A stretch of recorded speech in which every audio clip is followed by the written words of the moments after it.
Hello, ഇന്ന് നമ്മൾ പോകുന്നത് കരിയത്തിനടുത്തുള്ള ടർഫിലേക്കാണ്. ഇതിൻ്റെ ലൊക്കേഷൻ വേണമെങ്കിൽ എൽ എന്ന് കമൻറ്റ് ചെയ്താൽ മതി, ഞാൻ DM-ൽ അയച്ചു തരാം. ഇനി ഈ സ്ഥലത്തെക്കുറിച്ച് അറിയാൻ ഈ വീഡിയോ ഫുള്ളായി കാണുക.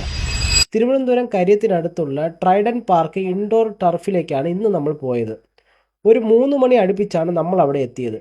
എത്തിയ ഉടനെ ഡ്രസ്സെല്ലാം ചേഞ്ച് ചെയ്തു, കുറച്ച് വാമപ്പ് ഒക്കെ സ്റ്റാർട്ട് ചെയ്തു. ഏകദേശം 1 മണിക്കൂറേ നമുക്ക് കളിക്കാൻ ഇവിടെ ഉള്ളൂ. ഈ ടർഫിന് ചുറ്റും വയലൊക്കെ ഉള്ളത് കൊണ്ട് ഈ ഉച്ച സമയത്ത് ഇവിടെ നല്ല കാറ്റാണ്. പോരാഞ്ഞിട്ട് മുകളിൽ ഷീറ്റ് ഇട്ടിട്ടുള്ളത് കൊണ്ട് വെയിലടിക്കത്തില്ല. എത്ര നേരം വേണമെങ്കിലും നിന്ന് കളിക്കാം. ഫുട്ബോൾ കളിക്കാൻ വേണ്ടി നമ്മളെല്ലാവരും കൂടി ഒരു 10 പേരുണ്ടായിരുന്നു. ഇതിൽ കളിക്കാൻ വന്നവരെല്ലാം എൻ്റെ കൂടെ വർക്ക് ചെയ്യുന്നവരാണ്. ഈ ടർഫിൽ കളിക്കാൻ വരണമെങ്കിൽ നേരത്തെ ബുക്ക് ചെയ്തിരിക്കണം. കാരണം നമ്മളിവിടെ കളിച്ച് തീരാറായപ്പോൾ തന്നെ അടുത്ത ബാച്ച് ഇവിടെ എത്തിയിട്ടുണ്ടായിരുന്നു. അവരൊക്കെ നമ്മളെക്കാളും പ്രോ പ്ലെയേഴ്സ് ആയിരുന്നു. അതുകൊണ്ട് അവരോട് മുട്ടാൻ നിൽക്കാതെ നമ്മൾ പതിയെ സ്ഥലം മാറിക്കൊടുത്തു. ഈ സ്ഥലത്തിൻ്റെ ലൊക്കേഷൻ ഡീറ്റെയിൽസ് അടങ്ങിയ ഒരു ബ്ലോഗ് ഞാൻ എഴുതിയിട്ടുണ്ട്. അതിൻ്റെ ലിങ്ക് ഞാൻ ഡിസ്ക്രിപ്ഷനിൽ കൊടുത്തിട്ടുണ്ട്. ഇനി എന്ന് കമൻറ്റ് ചെയ്യുകയാണെങ്കിൽ ഞാൻ ആ ലിങ്ക് DM-ൽ അയച്ചു തരുന്നതായിരിക്കും. അപ്പോൾ എല്ലാം പറഞ്ഞതുപോലെ.